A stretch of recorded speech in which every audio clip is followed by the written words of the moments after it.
qualities? This is a 2007 Merlot from KLIPSUN Vineyard. It is 100% Merlot. No, I'm sorry, 100% KLIPSUN. 5% Cabernet from the vineyard as well. You guys can all taste number one as we talk. I do a single vineyard bottling of Merlot from KLIPSUN Vineyard every year. And this is the final blend, and it will be bottled next month. So this is 07? This is 07. Wow. If I were going to say anything winemaking wise about KLIPSUN and about Red Mountain in general, is that people generally talk about the hardness of the wines from Red Mountain, and I don't think that our wines are ever hard from Red Mountain, but I think that we approach our winemaking differently than most of the producers who use Red Mountain fruit. Our macerations, and this is based on conversations that I've had with a lot of people who work with different vineyards up there.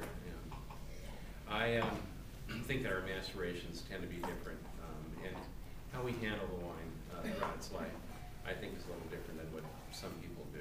Why, Mike, why use KLIPSUN as opposed to another vineyard? What do you see in it that says that's, and not only do you use it, you make a single site wine from it. Why? Well, I'm always trying to make red wines that have lots of structure to them, but structure to me doesn't mean, necessarily a lot of astringency or hardness or anything like that. I think our wines have a lot of structure, but are also supple at the same time. And KLIPSUN Merlot is one of those. What characteristics this wine? What makes it unique? Well, first I'd like to ask a brief question about vintage, and your perception of the vintage overall, just briefly for the audience, because we haven't talked about that at all, and I think that's a big part, especially with specific sites like this, where you're using 100% fruit from a site that's an exceptional site, but then you're more really at the vintage to vintage, what the heavens are going to give. No wiggle room. You can't say, boy, I need more mid-palate, I'll just go get it. And we're not blending out to, achieve something, Right. And that's the whole point of it, but if you could just briefly. About this particular vintage? Yeah. I can hardly remember last week. It was a good vintage, okay. The sun shone. The best, next year it'll be the best vintage I've ever seen because it'll be the wine we're selling. But,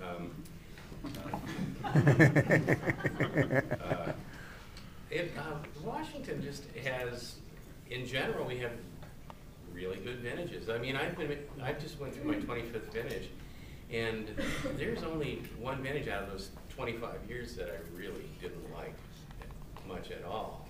And the other ones I thought all were good to just incredible. And this is what that happens when you get 6 to 8 inches of rainfall a year, because it's rainfall during harvest that ruins a vintage more than anything. But 2007 was a little bit warmer than a lot of vintages. That's what I was looking for. Exactly. Thank you so much.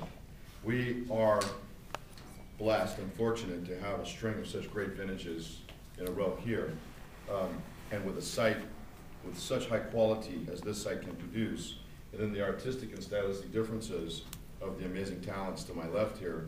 But this is Merlot, and the thing that I find somewhat unique about this is because of this long, dry ripening season and the amazing hang time that you get here with the cool nights, you're developing some beautiful acidity. And I want to say that there's some beautiful acidity in this Merlot, along with a beautiful profile of not just black fruit, but red fruit too.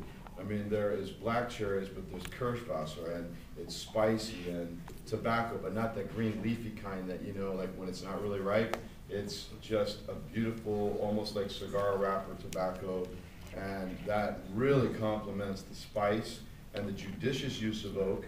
It's not overly oaky, but along with this beautiful acidity and super ripe fruit, not overripe, but beautifully ripe, there's a structure, but they're very powdery, mouth coating kind of tannins that saturate your palate, and I got almost a minute-long finish on this wine. So, I mean, it's just a delicious Merlot, and a crowd pleaser right out of the bottle. I mean, this is a barrel sample, gang. It's not even a bottle yet. So can you imagine after a year of bottle aging when it really comes together and layers start to become apparent that aren't even really apparent yet? It's delightful.